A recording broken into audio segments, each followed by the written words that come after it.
Hello বন্ধুরা, আগের ক্লাসে আমরা ভৌত ও রাসায়নিক পরিবর্তন আর জারণ সংখ্যা বের করার ম্যাজিক শিখেছিলাম। আজকে আমরা দেখব রাসায়নিক বিক্রিয়ার আসল গতি প্রকৃতি।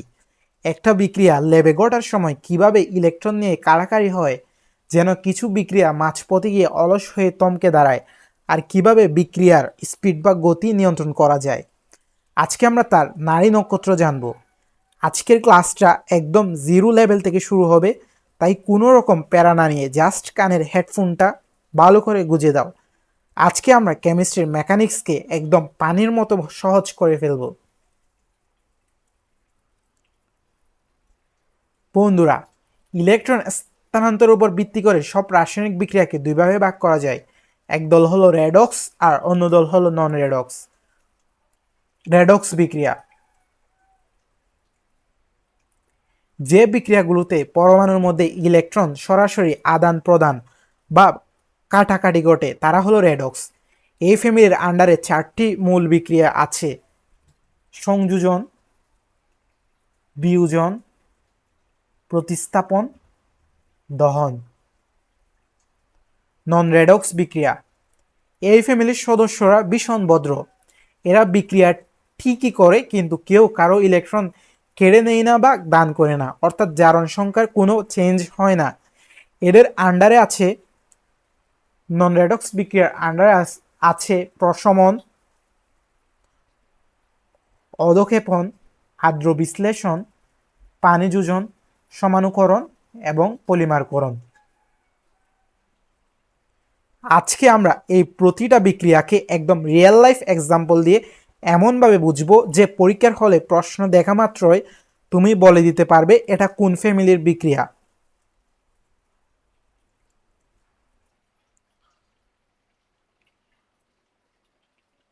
চলো এবার কেমিস্ট্রির সবচেয়ে পপুলার দুটো শব্দ, জারণ, অক্সিডেশন আর বিজারণ, রিডাকশন, একদম আজীবনের জন্য মাথায় গেঁথে নি। স্টুডেন্টরা এটা নিয়ে খুব কনফিউশনে ভুগে। আজ থেকে মনে রাখার একদম সহজ নিনজা টেকনিক শুনো। জারণ মানে হলো ইলেকট্রন দান বা বর্জন। মনে রাখার ছন্দ: বর্গীয় যতে জারণ, দতে দান। যখনই কোনো পরমাণু তার গা থেকে ইলেকট্রন লাথি মেরে বের করে দেয়, তখনই তার মাথার উপর পজিটিভ বা ধনাত্মক চার্জের মান বেড়ে যায়। আর যে নিজে ইলেকট্রন দান করে সে কিন্তু অন্যকে বিজারিত হতে সাহায্য করে। তাই তার নিজের ভূমিকা বা পরিচয় হলো সে একজন বিজারক। বিজারণ মানে হলো ইলেকট্রন গ্রহণ। মনে রাখার ছন্দ: বতে বিজারণ, গতে গ্রহণ। যখন কোনো পরমাণু ইলেকট্রন লুফে নেয়, তখন তার মাথার উপর পজিটিভ বা ধনাত্মক চার্জের মান কমে যায়। আর যে ইলেকট্রন গ্রহণ করে সে অন্য পরমাণু থেকে ইলেকট্রন কেড়ে নেয় বা জারিত করে। তাই তার পরিচয় হলো সে একজন জারক। একদম ক্লিয়ার তো? ইলেকট্রন ছেড়ে দিলে জারণ, আর ইলেকট্রন লুফে নিলে বিজারণ। যখন জারণ হয় তখন ভূমিকা হচ্ছে বিজারক, আর যখন বিজারণ হয় তখন ভূমিকা হচ্ছে জারক। That's it. পরীক্ষার একটা খুব ফেমাস প্রশ্ন আসে: প্রমাণ করো যে জারণ বিজারণ একসাথেই ঘটে, অর্থাৎ যুগপৎ ঘটে। এটা মুখস্থ করার কিছু নেই, জাস্ট এই উদাহরণটাই বুঝো। মনে করো বাজারে তুমি কিছু কিনতে গেছো। তুমি যদি টাকা দিতে চাও, অর্থাৎ দান, তবে সেটা নেওয়ার জন্য সামনে একজন দোকানদার, গ্রহীতা থাকতে হবে, তাই না? একা একা তো আর দান করা যায় না। ঠিক তেমনি রসায়নে একজন ইলেকট্রন ছাড়লে অন্যজন সেটা ওইখানেই রিসিভ করতে হয়। স্ক্রিনে বিক্রিয়াটি দেখো: ferric chloride plus chlorine, ferrous chloride.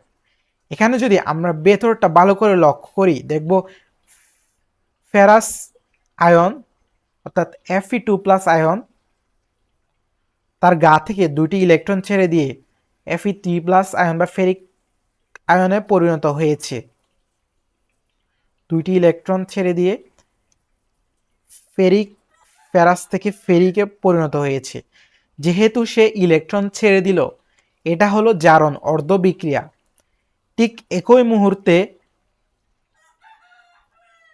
Chlorine পেতে বসেছিল, সে ওই ছেড়ে দেওয়া ইলেকট্রন টপ করে গিলে ফেলেছে এবং ক্লোরাইড আয়নে পরিণত হয়েছে। যেহেতু সে গ্রহণ করলো, এটি হলো বিজারণ অর্ধবিক্রিয়া। পুরো পাত্রে এই দেওয়া আর নেওয়া একদমই একই সময়ে পলকের মধ্যেই ঘটে যায়। তাই আমরা বলি জারণ বিজারণ সবসময় যুগপৎ বা একই সাথে ঘটে। বন্ধুরা, এবার চলো আমরা রেডক্স ফ্যামিলির সেই 4টি মূল স্তম্ভ বা প্রধান বিক্রিয়াগুলোকে একদম রিয়েল লাইফ ফিল দিয়ে চিনে নেই। সংযোজন। মনে করো দুটো সিঙ্গেল ছেলে মেয়ে বিয়ে করে একটা ফ্যামিলি তৈরি করলো। কেমিস্ট্রিতে যখন 2 বা ততোধিক সরল পদার্থ মিলে একটা মাত্র নতুন যৌগ বানায়, তখন তাকে বলে সংযোজন। যেমন ম্যাগনেসিয়াম আর অক্সিজেন মিলে তৈরি করলো ম্যাগনেসিয়াম অক্সাইড। বিয়োজন। এটা হলো ব্রেকআপ বা ডিভোর্সের মতো। একটা বড় যৌগ ভেঙে যখন একাধিক সরল টুকরো হয়ে যায়, তখন তাকে বলে বিয়োজন। যেমন চুনা পাথরকে তাপ দিলে সে ক্যালসিয়াম অক্সাইড প্লাস কার্বন ডাইঅক্সাইডে উৎপন্ন হয়, অর্থাৎ ক্যালসিয়াম অক্সাইড আর কার্বন ডাইঅক্সাইড আলাদা হয়ে যায়। প্রতিস্থাপন। এটা হলো লাইফে একজন বেশি ক্ষমতাশীল বন্ধু এসে কম ক্ষমতাশীল বন্ধুকে সরিয়ে তার জায়গা দখল করার মতো। যখন কোনো অধিক সক্রিয় মৌল অন্য কোনো কম সক্রিয় মৌলকে তাড়িয়ে নিজে ওই জায়গাটা দখল করে, তাকে বলে প্রতিস্থাপন। যেমন জিঙ্ক এসে সালফিউরিক অ্যাসিডের হাইড্রোজেনকে লাথি মেরে উড়িয়ে নিজেই সালফেটকে নিয়ে যৌগ তৈরি করলো। দহন। দহন মানেই হলো সোজা বাংলায় আগুন ধরিয়ে দেওয়া। কোনো পদার্থকে বাতাসের অক্সিজেনের উপস্থিতিতে পুড়িয়ে তার উপাদানের অক্সাইড তৈরি করা আর সাথে প্রচুর তাপ ও আলো উৎপন্ন করাই হলো দহন। যেমন আমাদের রান্নাঘরের প্রাকৃতিক গ্যাস বা মিথেনকে অক্সিজেনে পোড়ালে কার্বন ডাইঅক্সাইড আর পানি তৈরি হয়।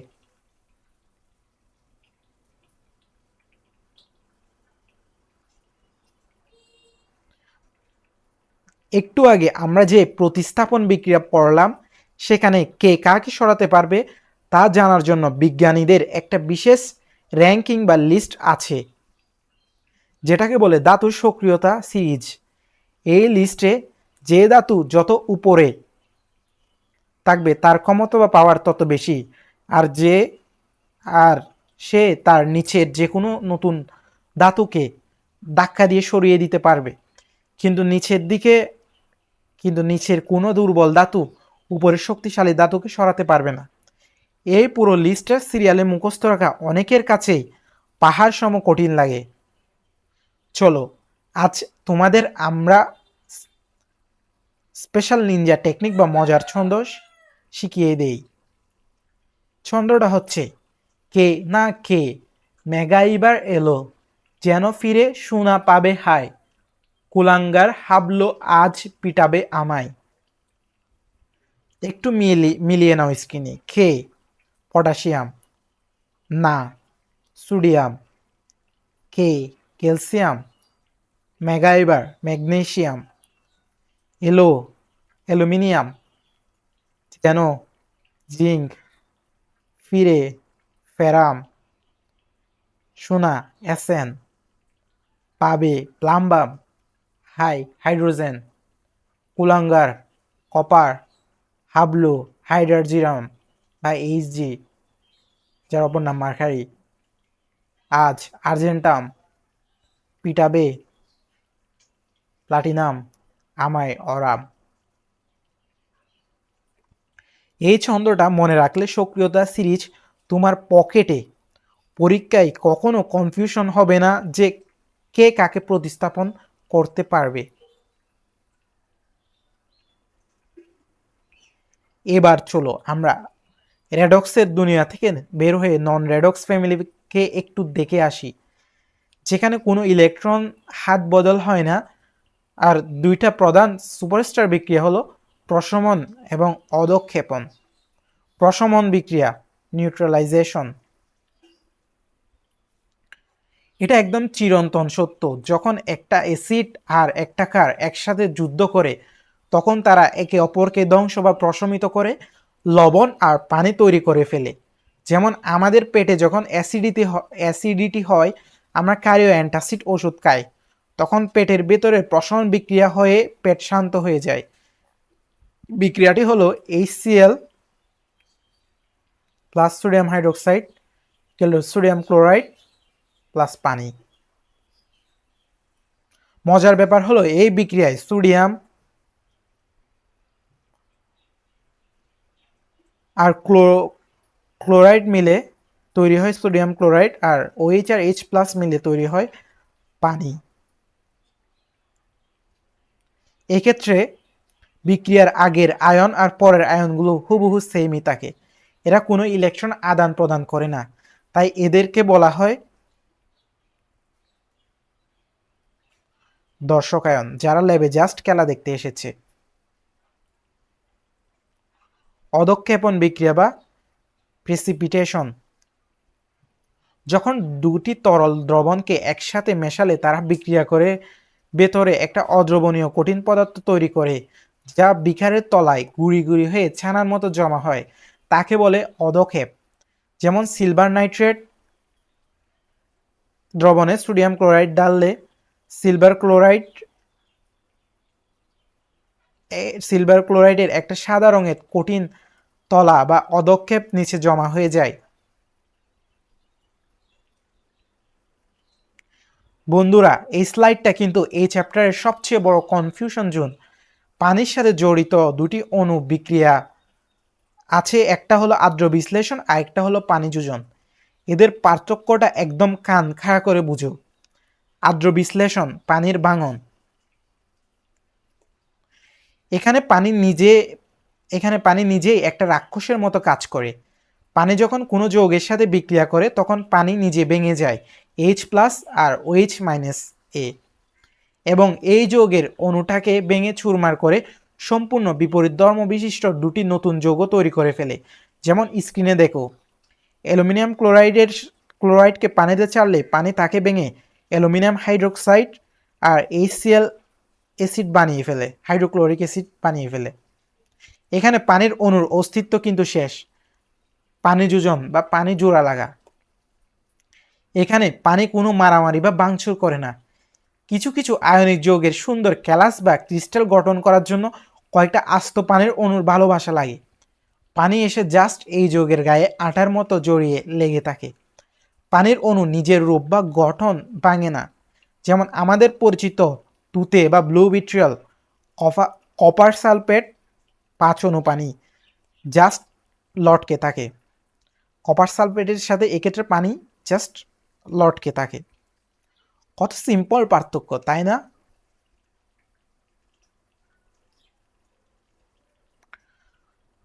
নন রেডক্সের শেষ দুটি সুন্দর বিক্রিয়া হলো আমাদের কাঠামোগত পরিবর্তন বা স্ট্রাকচারাল চেঞ্জ, সমানুকরণ বা আইসোমারিজম। মনে করো তোমার কাছে একটা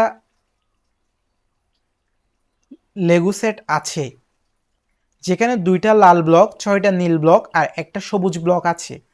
তুমি এগুলো দিয়ে একবার একটা গাড়ি বানালে, আবার এগুলো ভেঙে একটা বাড়ি বানালে। কেমিস্ট্রিতেও যখন কোনো যৌগের ভেতরের পরমাণুগুলোর জাস্ট সংখ্যা একই থাকে, অর্থাৎ C2H6O, কিন্তু তারা জাস্ট নিজেদের ভেতরের বন্ডিং বা সাজানোর স্টাইলটা চেঞ্জ করে একদম নতুন ধর্মের যৌগ হয়ে যায়, তাকে বলা হয় সমানুকরণ।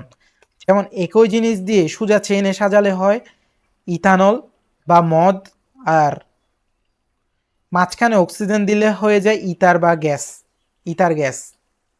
পলিমারকরণ বা পলিমারাইজেশন, এটা হলো পুতির মালা গাঁথার মতো।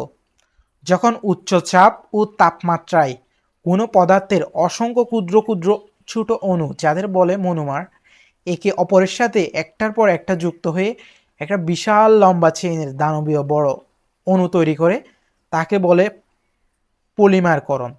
যেমন আমাদের সবার পরিচিত প্লাস্টিক বা পলিথিন কিভাবে তৈরি হয়, অসংখ্য ছোট ইথিন গ্যাস অণুকে প্রচণ্ড চাপে মেলালে তারা জুঁই ফুলের মালার মতো তৈরি করে ফেলে পলিথিন চেইন।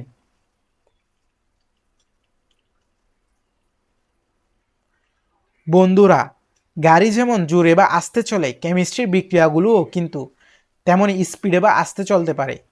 একক সময়ে বিক্রিয়ক পদার্থ কত দ্রুত ফুরিয়ে যাচ্ছে কিংবা নতুন উৎপাদ কত দ্রুত তৈরি হচ্ছে, সেই গতিটাকেই আমরা বলি বিক্রিয়ার হার বা গতিবেগ।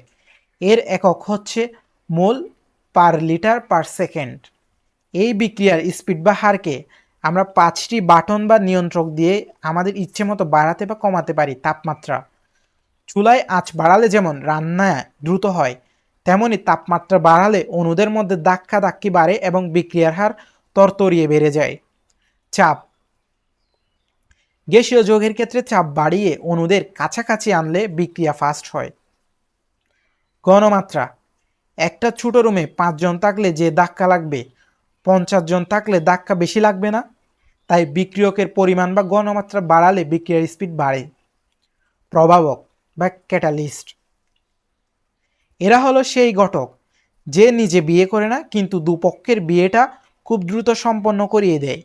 প্রভাবক বিক্রিয়ায় উপস্থিত থাকে এর গতি বাড়িয়ে বা কমিয়ে দেওয়ার জন্য। পৃষ্ঠতলের ক্ষেত্রফল, সারফেস এরিয়া, একটা আস্ত বড় কয়লার টুকরোয় আগুন ধরালে যত আস্তে জ্বলবে, ওটাকে গুঁড়ো করে পাউডার বানিয়ে ফু দিলে কিন্তু 1 সেকেন্ডেই দপ করে জ্বলে উঠবে। অর্থাৎ ক্ষেত্রফল বাড়লে বিক্রিয়ার হার বাড়ে। এবার চলো উভমুখী বিক্রিয়ার একটা চরম থ্রিলিং কন্ডিশন বা অবস্থা সম্পর্কে জানি, যার নাম রাসায়নিক সাম্যাবস্থা বা কেমিক্যাল ইকুইলিব্রিয়াম। মনে করো একটা শপিং মলে ঢুকার একটা দরজায় আছে, একটা শপিং মলে ঢুকার একটা দরজা আর বের হওয়ার একটা দরজা আছে। প্রতি মিনিটে সম্মুখ দরজা দিয়ে 5 জন মানুষ ভেতরে ঢুকছে আর ঠিক একই সময়ে পেছনের দরজা দিয়ে 5 জন মানুষ বের হয়ে যাচ্ছে। এখন তুমি যদি বাইরে থেকে মলের ভেতরে টোটাল মানুষের সংখ্যা গুনো, দেখবে সংখ্যাটা একদম ফিক্সড বা স্থির মনে হচ্ছে, তাই না? কিন্তু ভেতরে কি মানুষ আসা যাওয়া বন্ধ আছে? একদম না। উভমুখী বিক্রিয়ার ক্ষেত্রেও যখন সম্মুখ বিক্রিয়ার বেগ এবং পশ্চাৎ বিক্রিয়ার বেগ একেবারে সমান হয়ে যায়, তখনই বাইরে থেকে দেখলে মনে হয় বিক্রিয়াটি বুঝি থমকে গেছে বা বন্ধ হয়ে গেছে। কিন্তু আসলে বিক্রিয়াটি দুই দিক দিয়েই সমান স্পিডে লাইভ চলছে। রসায়নের এই অদ্ভুত ব্যালেন্সিং অবস্থাকেই বলে রাসায়নিক সাম্যাবস্থা, এবং এটি একটি চিরগতিময় অবস্থা। গ্রাফে দেখো, সময়ের সাথে সাথে সম্মুখ আর পশ্চাৎ এক লাইনে এসে মিলে গিয়েছে অথবা সমান্তরালভাবে চলতে আছে।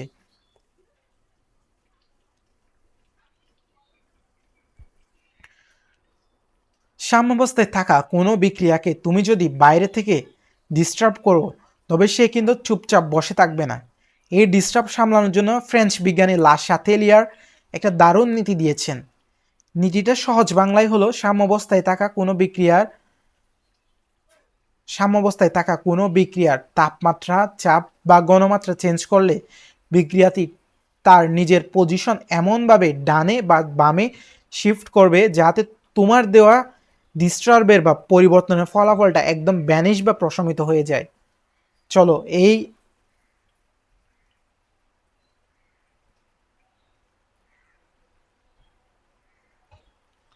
চলো এই মাস্টার টেবিলটা দিয়ে একদম প্র্যাকটিক্যালি বুঝি তাপমাত্রার প্রভাব।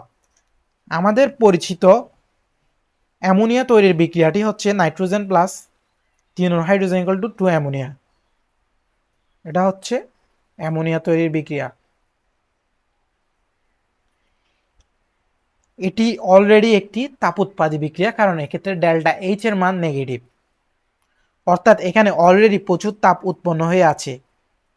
এখন তুমি যদি বাইরে থেকে আরও তাপমাত্রা বিক্রিয়াটি বলবে বাড়িয়ে দাও বা ডিস্টার্ব করো, বিক্রিয়াটি বলবে আমার অলরেডি গরম লাগছে, তুমি আরও তাপ দিচ্ছ কেন? সে তখন ওই বাড়তি তাপ কমানোর জন্য পেছনের দিকে বা বাম দিকে শিফট লেফট বা ছুটে চলে যাবে, ফলে অ্যামোনিয়ার উৎপাদন কমে যাবে। অর্থাৎ তাপমাত্রা বৃদ্ধি করলে বিক্রিয়া পশ্চাৎ দিকে অগ্রসর হবে। এক্ষেত্রে চাপের প্রভাব, বিক্রিয়ক পাশে গ্যাসীয় অণু আছে 4 মোল, বিক্রিয়ক পাশে গ্যাসীয় মৌল আছে 4 মোল, 1 মোল হাইড্রোজেন আর 3 mole 1 mole nitrogen 1 mole nitrogen, 3 mole hydrogen, আর উৎপাদ পাশে আছে 2 মোল অ্যামোনিয়া। এখন তুমি যদি চাপ বাড়িয়ে দাও তবে সিস্টেম চাপ কমানোর জন্য বেশি মৌলের দিক থেকে কম মৌলের দিকে অর্থাৎ সামনের দিকে শিফট হবে বা চলে যাবে, ফলে হু হু করে অ্যামোনিয়া তৈরি হবে। অর্থাৎ চাপ বৃদ্ধি করলে গ্যাসীয় অণুর সংখ্যা যেদিকে কম সেদিকেই বিক্রিয়া অগ্রসর হবে। ঘনমাত্রার প্রভাব, তুমি যদি বাম পাশে বিক্রিয়কের ঘনমাত্রা বাড়িয়ে দাও, বিক্রিয়া এটা খরচ করার জন্য সোজা সামনের দিকে দৌড় দিবে, অর্থাৎ উৎপাদ বাড়িয়ে দিবে। অর্থাৎ বিক্রিয়কের ঘনমাত্রা বৃদ্ধি করলে বিক্রিয়া হচ্ছে সম্মুখ দিকে বা উৎপাদ বাড়ে বা সম্মুখ দিকে সুইচ করে।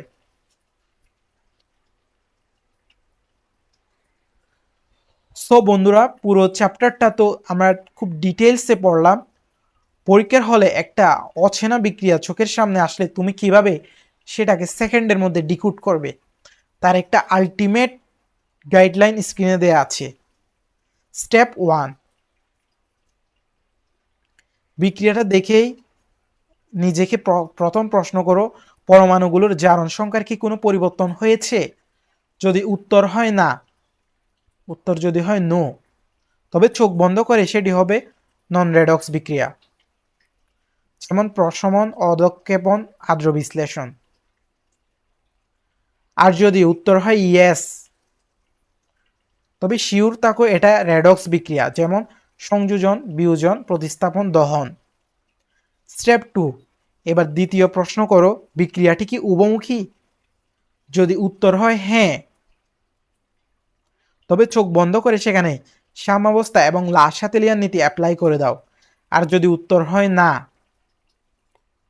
তবে বিক্রিয়াটি একমুখী এবং এটি সম্পূর্ণ শেষ হবে, যার স্পিড নির্ধারিত হবে কেমিক্যাল কাইনেটিক্স বা বিক্রিয়ার হার দ্বারা। এই একটা ফ্লো চার্ট মাথায় সেট করে রাখলে রসায়নের এই চ্যাপ্টারের কোনো সৃজনশীল বা অবজেক্টিভ তোমাকে কোনোদিন আটকাতে পারবে না। আজকের ক্লাসটা কেমন লাগলো কমেন্টে জানিও। দেখা হবে পরবর্তী চ্যাপ্টারে। টাটা, আল্লাহ হাফেজ।